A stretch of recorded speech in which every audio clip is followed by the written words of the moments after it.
Welcome to the Evolving Leadership Development Podcast. Each episode brings you fresh perspectives from thinkers and practitioners who are redefining leadership in the age of AI. Hello, everyone, and welcome to this latest episode of the Evolving Leadership Development Podcast. I am Panos Malakoudis, and today I have with me Mary McCarthy as our guest. So Mary is a coach for teams and executives. She's a leadership development educator as well, and she has more than 30 years of experience in multinational big tech organizations. Mary has a master's in executive and team coaching, which I absolutely love, and is really passionate about helping her clients learn and grow.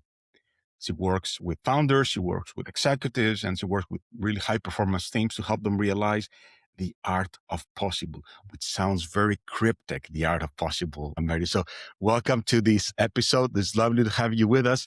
Tell me more about what does that mean, helping teams and founders and executives realize the art of the possible. What do you do with them?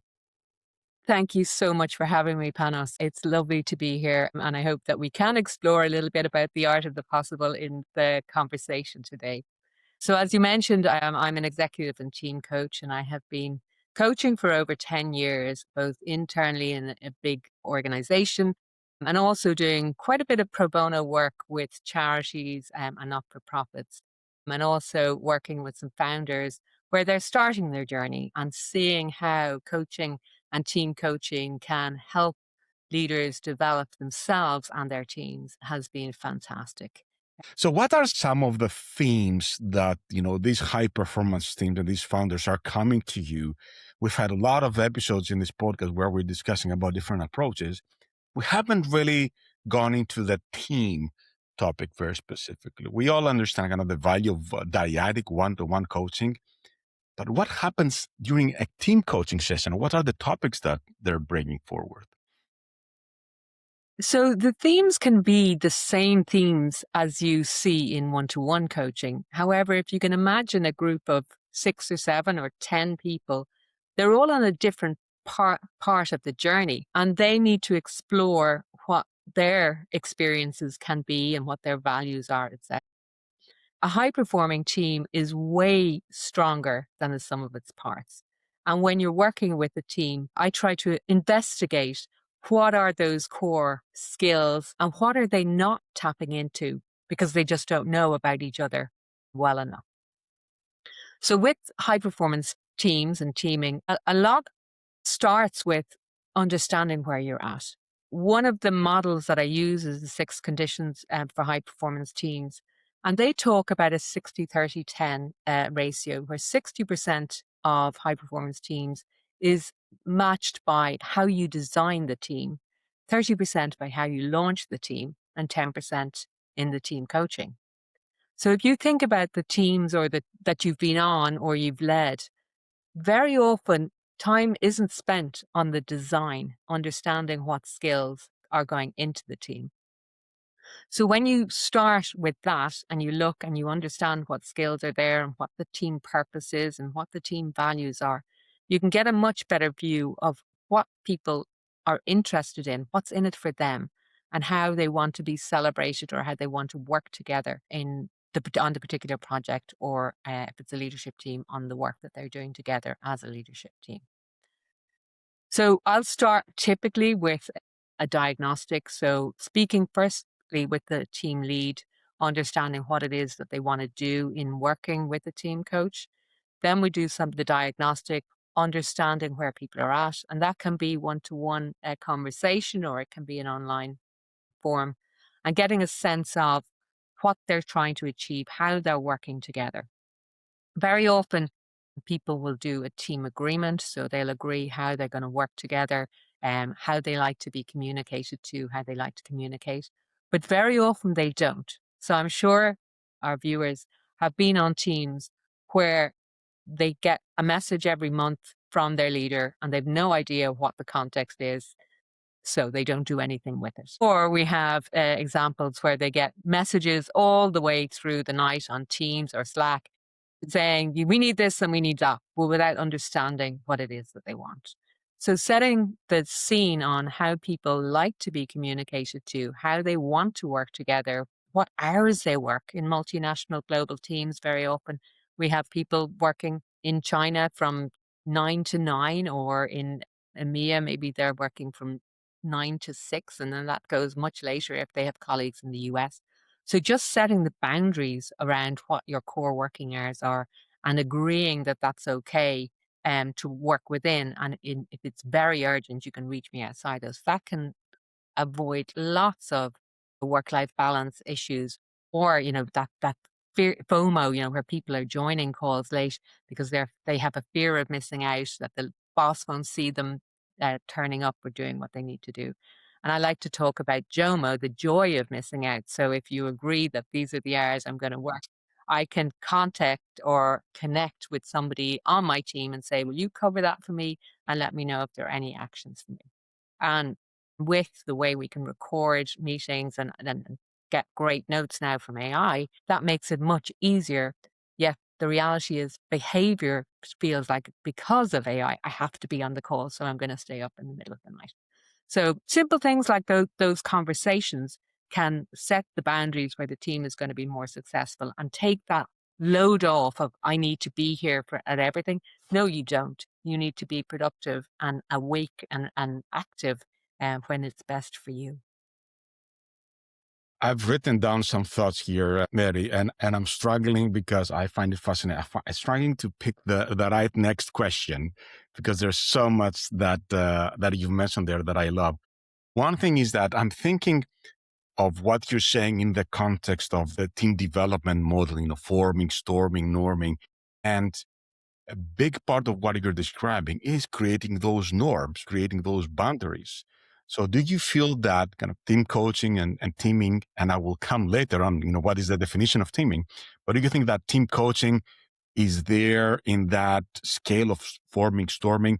Is it in those early stages, or does team coaching really touch the entire spectrum of that life cycle of creating a team? So that's a great question.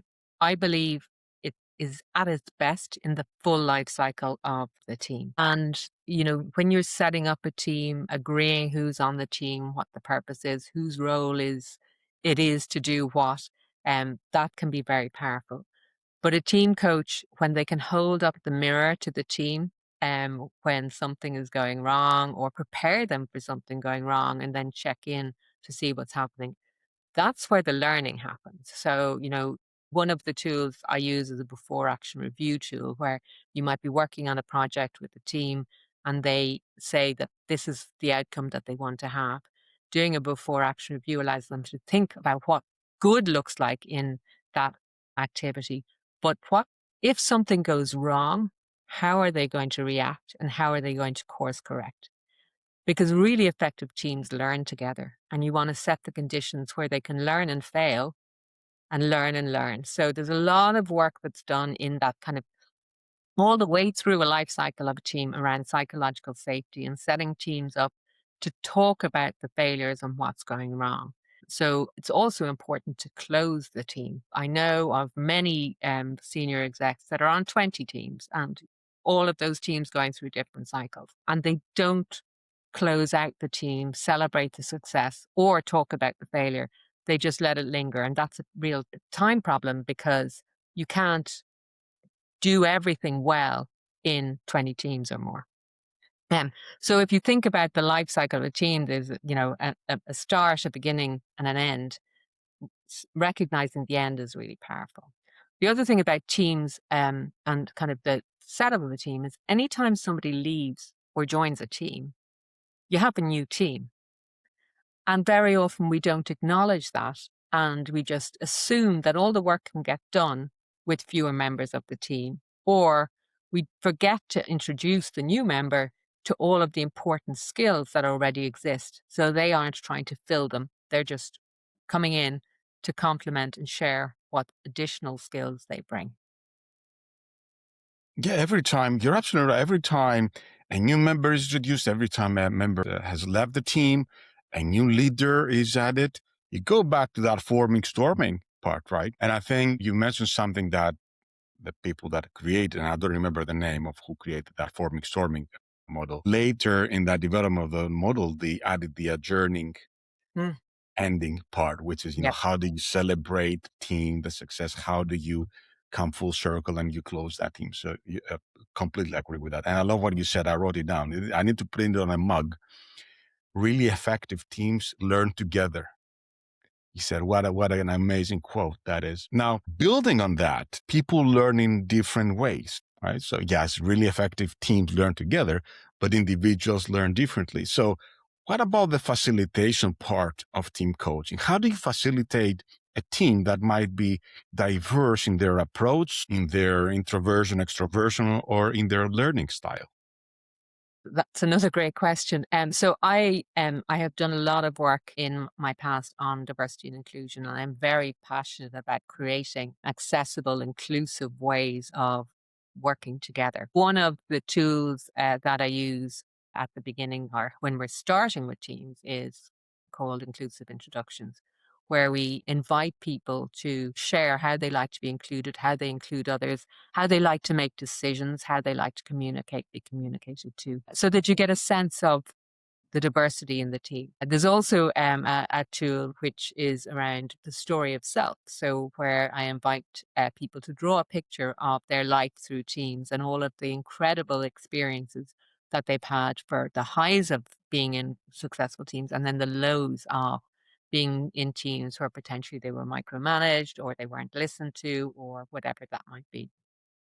So by doing those and setting that up at the beginning of a team, you really get to understand what the dynamics and the interpersonal engagement might be in the team. So where you have people who like to be asked for their opinion, you can say, well, if we don't, we want you to do this.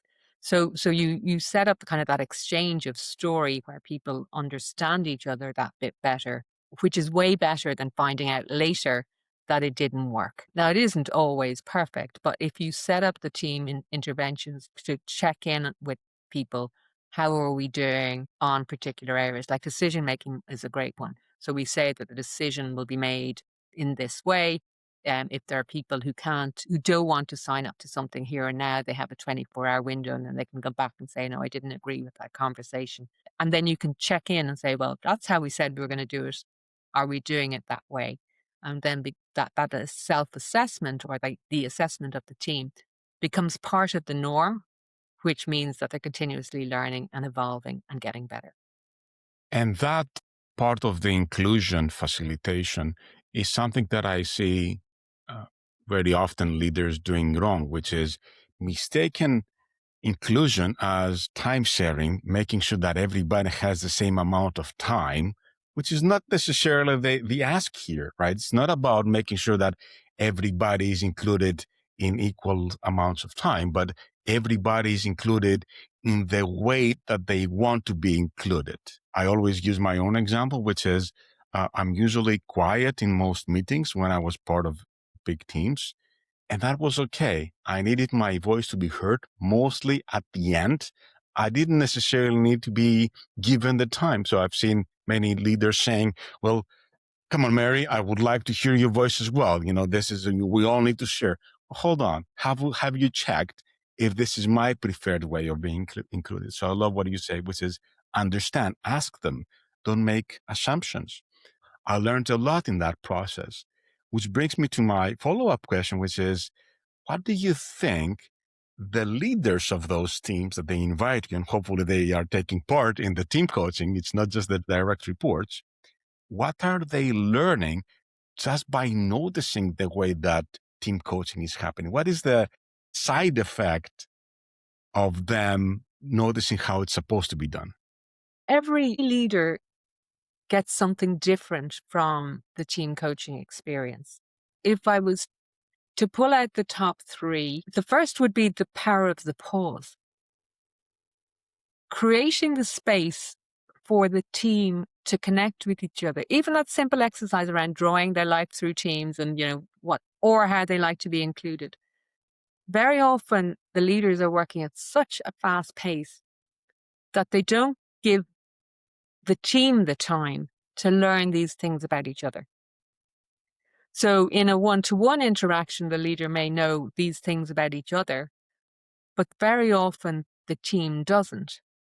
And I had an example where, it was a post-COVID thing where a number of new team members had joined, and everybody really wanted that personal connection. They wanted to meet people in person and have kind of the day-to-day water cooler conversation. And it took maybe an hour and a half to go through the room, whatever, for the team to do that. But the leader was just, my goodness, they're craving connection. And I kind of knew, but they really need it, and I'm going to do something about that. So the power of that pause where you're giving the leader the opportunity to really listen. And as coaches, we really like to listen, but giving that time and space where, everyone is going to speak up and they get to connect with each other. That's really, really important to me. The second is probably learning about people's values and what their ambitions are. So when you're giving somebody a big piece of work to do, very often the leader has an idea of how it might play, how good it could be. But then when you understand what people's values are and how they are connected to purpose, and then they talk about the art of the possible. So back to the art of the possible around what we could achieve. So you might say, okay, the good scenario is what the leader has mapped out here. What would be a better one? And what would be the best one? And for this team, how would this team like to be rewarded for the best outcome? Then kind of that innovation and connection to purpose happens. And that to me is really valuable for the leader to see. So again, it's back to the sum of the parts being greater than the individuals. And then when the whole team has the ambition and they see why the leader is bringing them in that direction, it can be just magical. I love it. You're making me think that the first time that I worked in a team or in a group as a coach, I also wanted to do kind of an ice breaking, let's get to know each other, exercise a little bit more. And I had forecasted, I have put in the agenda 30 minutes. Clearly, it went way beyond the 30 minutes. And I let it because, like you said, people were craving for it. And you have people that might have been working for 5, 10, 20 years together.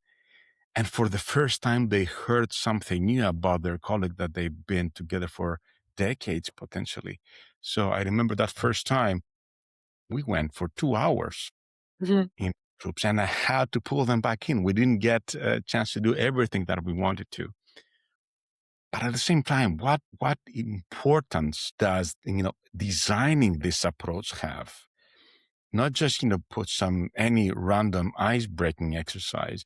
You want to create that, like you said, that safety, that psychological safety for people to then work on all those things. And you're absolutely right. We're trained or we are primed in organizations to run 1,000 miles per hour. So how do we pause? How do we recognize the value of that pause?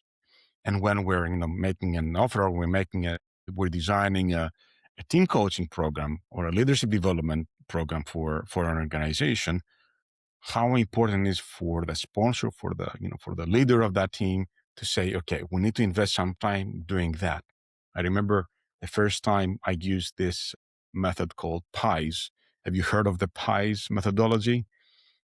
It's really fascinating. It's very, very simple, and people loved it. So basically, in small groups, let's say if it's a team, is in a small team, everybody takes turn, and they describe how they are feeling in 4 dimensions: how they're feeling physically, P; how they're feeling intellectually, the I; how they're feeling emotionally, the E; and how do they feel spiritually, the S. So Great. PIES, PIES. People, I'm not blowing this out of proportion. People even like that part, potentially a little bit better than the coaching part itself, because they learned so much. They learned about, especially on that S at the end, the spirituality.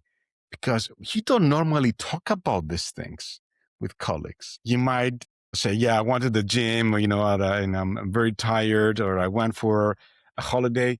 People don't know what is your definition of spirituality. And are you religious, or do you have a different definition of spirituality?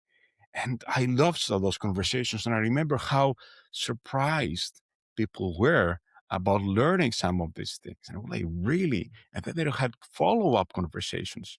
But even beyond the spirituality and what is every person's definition of spirituality, that intellectual, how do you feel intellectually? And some people are really struggling with that. They say, Panos, what do you mean intellectual? I said, well, in your role, are you challenged? You might be very successful. You might working long hours, or, you might have a really great balance on the hours that you work. Is it challenging? Are you challenged intellectually? Right. And the wealth of that conversation, it was definitely worth going over time in that initial kind of ice breaking, which is terrible word to call it, exercise. And that power of the pause, 100%, it is about how do you slow down in many different things. And you cannot slow down every time. But when you're investing in a team coach, in a team coaching engagement, do it right. And recognize that it's not just a task. It's not, just the diagnostic, what a couple of hours conversations to debrief the diagnostic. It is about building that connection and building that knowledge and awareness. And you said perhaps on the one-on-one, the leader knows these things about their direct reports. I bet they don't. Not all of it. Yeah, and yeah, because they can be so busy. I love that pies model, and it reminds me of that tool that I use. I don't know if you've heard of them. They're the at mybest.com. So they're coaching cards, and they have these beautiful pictures on one side and then a word on the other side. And I place them on the floor in the team coaching bar or the table, and invite people to choose a card that represents how they feel. And as they arrive on the day, and also do it at checkout. But in the check-in, I had one scenario where I was working with a team who were under a lot of pressure, and it was a team and an outsourced partner, and they were facing very difficult challenges. But they picked up the pictures and they started to describe why they were important to them. And it was amazing because all of the pictures they chose were nature related, and demonstrated this craving for downtime and a break. They needed to get into nature. They needed to take time away from work. And it just showed how busy they'd been. But being able to say that to each other gave everyone the kind of the freedom to say, okay, this weekend, I'm going to go and enjoy nature. And it was really beautiful because it gave them the permission as a team that they needed to do, and as leaders, that they need to lead by example for their own teams. And that sometimes, we can't keep going at that pace. Having this well-being connection within a team as well can really be powerful. That brings me back to what we said in the introduction, which is helping these teams realize the art of the possible, right? And it's both exactly what you said about giving permission to voice these things. And I cannot help but thinking that on top of giving them permission, also allowing them to realize that they're missing this, right? Bringing to the surface. And this is something universal, both with kind of dyadic coaching, one-on-one coaching, and any type of coaching, which is because we created this space and we kind of forced this pause in the conversation, take a moment to bring to the surface what normally wouldn't be discussed. We're all successful. The team might be overperforming, right?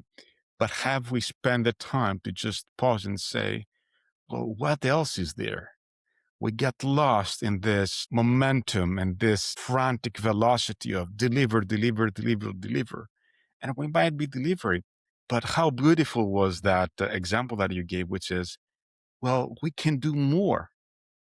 And I was just about to ask the question, which I can't now because you answered it beautifully, which is, let's say you're discussing with a potential leader, with a potential customer leader, and they tell you, okay, Ms. McCarthy, why would I need team coaching? My team is doing great. We're hitting all those numbers and, everybody's very successful. Everybody delivering. We have a green scorecard.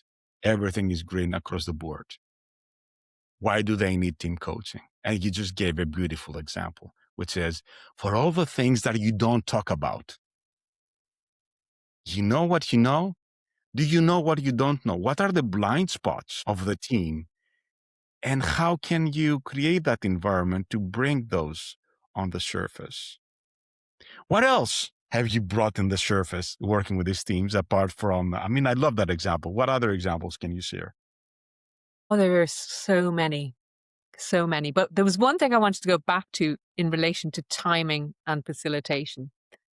I will never share a detailed time agenda for a team coaching session. And it used to drive Wow. my team mad because they wanted it to be 10 minutes on this, 15 minutes on that. And the reality is that as a team coach, when you're working, you're watching what's going on in the room. You're trying to see, specifically to your point, what's not being said. How can you help the team put the mirror up to themselves and say, well, why are you not doing it that way? Or what's stopping that particular exchange or whatever that might be? So the timepiece is the agenda may go like this. However, it's unlikely that we'll cover all of those things because we're creating the space for you to be able to understand how you can work better together. And, if in a meeting, if I hear from one of the team members, we created just a pause and held the mirror up and said, what would Mary say? That's great.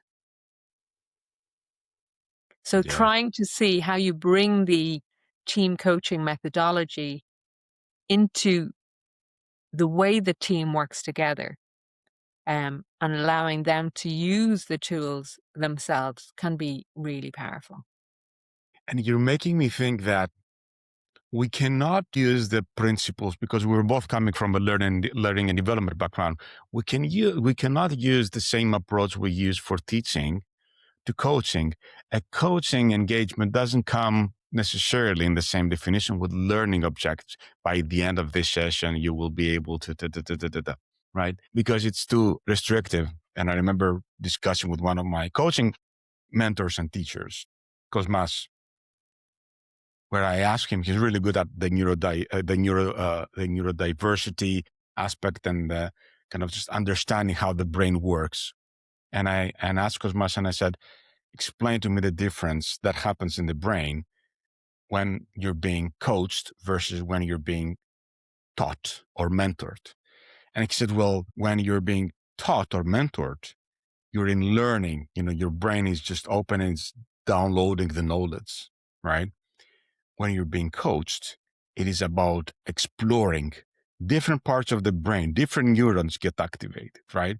So when you're exploring, and this is kind of the visual that just manifested in my head right now, when you have an explorer going into the unknown, do they have a deadline? Do they have a specific agenda of, I will discover this by then, and then I will do this, and then I will do this? No, they're just off into the unknown, exploring. So there needs to be a level of experimentation. And if you put a very rigid time frame into that whole process, are you basically restricting this, or are you putting bookends into something that should be relatively open?